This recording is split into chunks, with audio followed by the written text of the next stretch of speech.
Semua yang saya tanyakan, saya mendoakan semoga sahabat kita Resmond Hasyolan Sianipar ya itu diberikan hidayah oleh Allah Subhanahu wa taala, diberikan pencerahan, diberikan hal yang terbaik untuk dia, perlindungan juga ya kepada dia.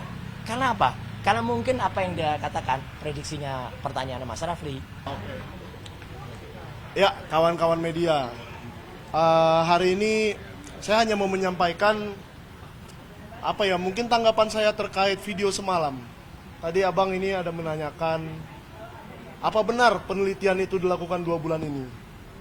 Saya mau menyatakan sesuatu bahwa di akhir-akhir tahun Bang Rismond itu sangat sibuk menulis buku Gibran Endgame yang pada akhirnya di malam tahun baru kami luncurkan. Malam tahun baru, saking sibuknya dia dan saking ambisius dia untuk menuliskan buku itu, karena isinya memang kenyataan dan diantaranya adalah isi perjalanan Pak Roy. Saya waktu itu diajak sebagai reseller dan manajemen dari buku tersebut. Ketuanya dulunya Pak Agus Yunanto yang ada di sana, tapi ujung-ujungnya jadi saya. Nah, yang saya mau katakan, di bulan Januari kami itu sangat sibuk keliling bedah buku, di Car Free Day, dan marketing buku. Sehingga saya tidak tahu kapan Bang Rismond membuat penelitian yang dia katakan semalam. Saya hampir setiap hari bersama dengan Bang Rismond, dan saya tidak tahu kapan dia bisa meneliti sebagai dokumen-dokumen ijazah itu, katanya gradient, katanya translasi, dan seterusnya. Dan saya setiap hari bicara dengan Bang Rismond secara detail mengenai ijazah Pak Jokowi dan ijazah Mas Gibran. Sehingga kalau ada penelitian itu yang dimaksud, mungkin saya aja kali yang bodoh tidak mendengar sama sekali. Padahal setiap hari berada di sebelahnya. Dan yang saya mau katakan, di tanggal 18 Januari, sekitar tanggal segitulah ya, 1 hari sebelum bedah buku di Bandung, kami berkumpul sebagai manajemen, kira-kira ada 10 orang, dan malam itu memang Bang Rismond, saya lihat wajahnya agak berbeda dari biasanya. Ada ketakutan di wajahnya, dan dia mendengar sebuah isu bahwa akibat buku itu akan ada sesuatu konsekuensi buruk yang dia alami. Dan dia menanyakan kepada kami bersepuluh manajemen yang waktu itu masih lengkap di Bandung, apa yang harus dia lakukan. Dan saya katakan kita tidak mundur satu langkah pun mengenai buku ini, karena buku ini isinya kenyataan. Buku ini tidak ada fitnah sama sekali dan hanya berisikan wawancara dan dokumen-dokumen yang menyatakan tentang pendidikan Gibran. Jadi dia tidak perlu takut. Tetapi sejak hari itu, paginya bahkan kami mendiskusikan untuk mengirimkan sebuah surat ke Bapak Joko Widodo di Solo yang akhirnya tidak jadi. Tidak perlulah saya katakan surat itu isinya apa, tetapi mulai dari hari itu saya memang melihat ada sesuatu yang berbeda dari Bang Rismond yang saya kenal 1 tahun terakhir ini. Jadi saya lagi-lagi mengutip Pak Refli tadi, mungkin memang saya juga menduga ada sebuah tekanan yang sedang dialami Bang Rismond. Dan kalau memang ada tekanan, ya mungkin Bang Rismond sudah memblokir nomor saya, tapi tidak apa-apa. Saya membuka lagi kok. Kalau memang Bang Rismond ingin berdialog dengan saya, kita selesaikan masalah ini. Tapi jangan mengkhianati apa hasil penelitian yang Bang Rismond selama ini sudah katakan, termasuk di channel saya di Sentana. Karena saya yakin itu adalah kebenaran. Dan bukan hanya saya saja yang kecewa, bahkan peneliti-peneliti lain yang selama ini bersama-sama dengan kita, salah satu contohnya Topi Merah yang pernah di Rakyat Bersuara di iNews, itu juga sangat kecewa. Karena selama ini kita selalu menguji itu bersama-sama ya Pak Roy. Itu bukan penelitian Bang Rismond sendiri, bersama Pak Roy, bersama Topi Merah, dan bersama Prof. Tono Saksono, dan bersama puluhan peneliti lainnya yang berpikiran sama, hanya tidak bersuara selantang Bang Rismond. Nah, jadi kalau memang ada penelitian baru yang dia buat diam-diam tanpa sepengetahuan kami yang bersama dengan dia tiap hari, ya mungkin inilah saatnya Pak Roy yang menjawab. Silakan diadu secara akademis. Kalau memang benar-benar mau diadu secara akademis, saya juga mengajak seluruh media untuk meliput duel akademis itu, ya, karena itu baik untuk rakyat Indonesia. Terima kasih. Sekian aja dari saya. Saya harus menyampaikan kan, tadi saya memulai dengan pertanyaan apakah, bukan menduga. Ya. Dan jadi apakah dia melakukan ini dengan kehendak bebas ataukah karena dalam tekanan? Itu pertanyaan itu Ya. question, ya. Bukan statement saya menduga, tetapi pertanyaan. Nah, pertanyaan itu akan kita klarifikasi, kita verifikasi. Salah satunya adalah dengan bertemu langsung dengan Rismon yang unfortunately sampai hari ini belum bisa. Jadi itu ya. Jadi kita tidak bisa juga mengatakan kecewa dulu dan lain sebagainya. Karena kalau misalnya jawaban dari apakah iya dia ditekan misalnya, justru kita prihatin jadinya. Ya, oke. Nah, Saya kecewa sebagai sahabat aja. Nah, kalau Michael boleh kecewa sebagai sahabat, tapi kami sebagai lawyer tentu akan melakukan tabayun, klarifikasi, verifikasi. Dan tibalah kita pada saat yang berbahagia untuk mendengarkan dan memperlihatkan kaosnya Mas Emang Roy. pakai kaos? Belum tentu ya. Assalamualaikum warahmatullahi wabarakatuh. Rekan-rekan sekalian, rekan-rekan media yang sangat saya hormati dan kami hormati bersama. Pertama-tama saya aturkan banyak terima kasih untuk para lawyer di bawah pimpinan Mas Refli Harun. Di sini ada juga Pak Akatiri, ada Pak Ramdan, ada juga Pak Wirawan, ada juga Huda, ya, dan juga yang lain. Sahabat saya juga Michael Sinaga, ya. Intinya begini, ya. Persoalan ini memang persoalan yang tidak sederhana. Kalau saya bawa gambar, ya. Nah, ini kan lagi ada kontroversi sekarang ini, panjang kontroversinya. Pertanyaannya adalah, apakah ini sama pertanyaannya Mas Refli?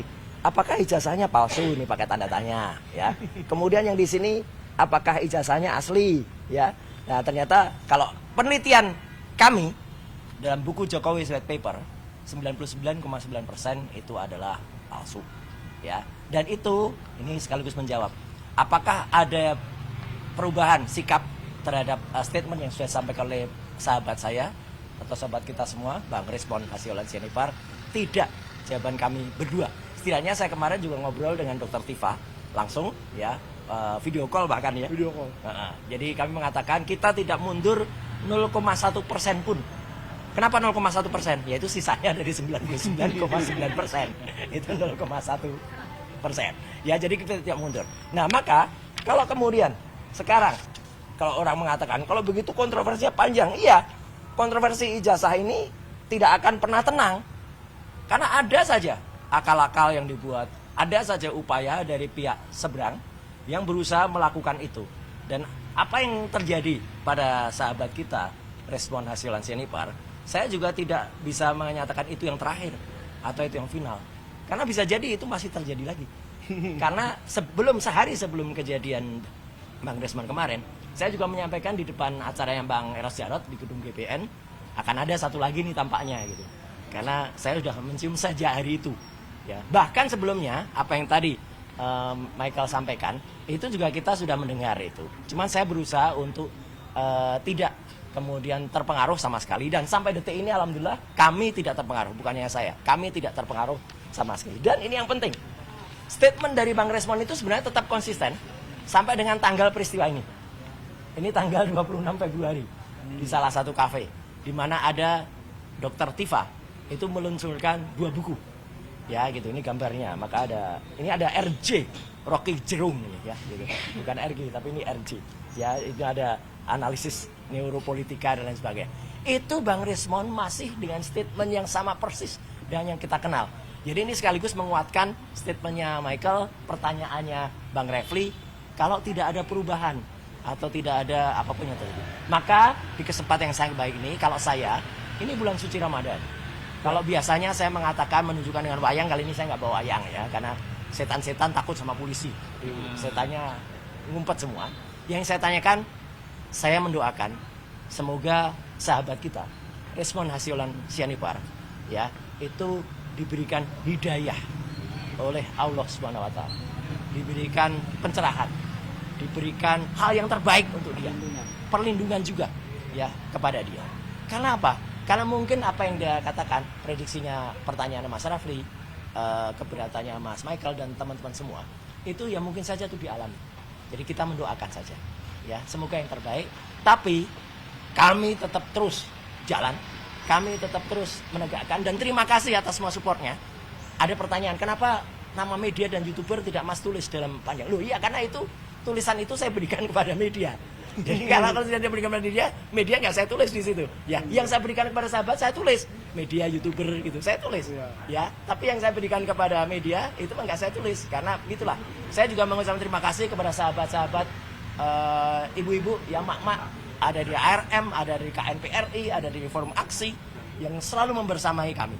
Dan terutama juga kepada sahabat-sahabat kita, Dr. Bonatua, ya, kemudian Dr. Leoni Lydia, Mas Sam, kemudian Mas Lukas Luarso, dan juga kemudian Pak Mokolensang dalam grup Bon Jowi, Pak Petrus Celestinus juga ada di situ, dan juga dalam grup lawyer satunya yang sebentar lagi nanti juga akan press conference. Nah, akhir kata, saya ingin mengatakan ini memang persoalannya tidak sederhana. Ya. Persoalannya sampai ke Israel dan sampai ke Iran sana. Kenapa? Karena mereka pun akan berjanji mengakhiri perang kalau Jokowi menunjukkan ijazah aslinya. Itu ya. Jadi itu yang saya dengar, apa mungkin pendengaran saya salah atau iya, apa? mungkin tapi, salah. Tapi kabarnya itu. Jadi sekali lagi kita doakan saja. Dan ini kalau ini memang ijazah palsu karena namanya Jodo Widoko. Ya, Jodo Widoko. Nah, ini memang palsu. Dan apa yang ingin saya sampaikan di kesempatan hari ini, mari selain kita mendoakan yang ada, mari kita ikuti, kita nikmati percaturan atau permainan kartu yang dimainkan oleh si Jack. Apa itu si Jack? Nah ini, Jack. Wah. Ini si Jack. Ya. Ada jacknya. Ada Jacknya. Ya ini Jack lo ya. Jack apa? Jack sekop? Bukan Joker atau apa. Ini Jack. Ya, Jack. Dan Jack inilah yang termasuk salah satu yang diketemukan pada saat sidang CLS. Dan itu di Desa Ketoyan. Ada penelitiannya Bang Resmond juga, Bang Michael, Pak Janes juga ada di sana. Jadi ya itulah kenapa itu tiba-tiba bisa berubah dalam tempo mungkin hanya 1-2 hari aja. Tapi sekali lagi berikan hidayah. Ya, kita memohon kepada Allah Subhanahu wa taala semoga sahabatku Resmond diberikan hidayah. Sekian, terima kasih. Bang. Wassalamualaikum warahmatullahi wabarakatuh. Ya. Merasa kecewa nggak Bang dengan sikap Bang Rismond yang Enggak ada. Kami peneliti itu menghilangkan sikap-sikap emosional, sikap-sikap kecewa, sikap-sikap non ilmiah. Ilmiah itu adanya ya atau tidak. Jadi saya hanya mengatakan kami tetap terus. Kalau ada sahabat yang kemudian mungkin ya merasa kurang nyaman, silahkan saja, mungkin penelitiannya mau diulangi. Kan yang bersangkutan mengatakan penelitiannya berkembang terus kan. Ya siapa tahu kemarin terus nggak menemukan, terus besok menemukan lagi. Gitu kan bisa. Iya kan, nggak apa-apa, biasa Mas ya. Oke, saya kira itu ya. Ya. Oh iya. Ya, itu saya terus terang harus meminta advice dari para kuasa hukum. Tapi kalau dalam main kartu itu kadang-kadang keluar Jack, kadang-kadang kalah dengan Queen, kalah dengan King, tapi yang paling menang As. Nah, itu ya. Kartu asnya masih disembunyikan. Kartu asnya masih disembunyikan, kartu jokernya masih disembunyikan. Ya, itu ya. Kartu as paro ya maksudnya. Oh iya, ada dong. Ada dong. dong. Kita mesti punya dong. Tapi tunggu saja semua tanggal mainnya. Ya. Bang, itu ya. Bang Oke. menegaskan berarti nggak akan mengajukan RJ. Saya ikuti apa saran terbaik dari kuasa hukum kami. Itu. Yes.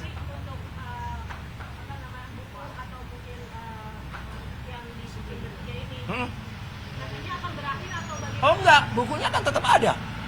Jokowi White Paper tetap akan ada dan tetap bisa dibeli di mana-mana.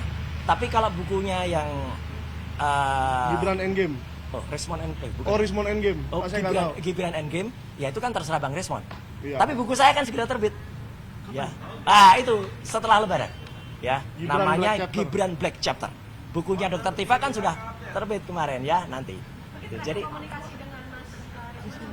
saya terakhir berkomunikasi, terus terang komunikasi ketemu langsung ya tanggal 26 Februari kemarin itu, dan itu sikapnya masih sama, nggak ada yang berubah. Saya WA juga masih kira-kira 4 hari yang lalu, tidak ada perubahan sedikit pun.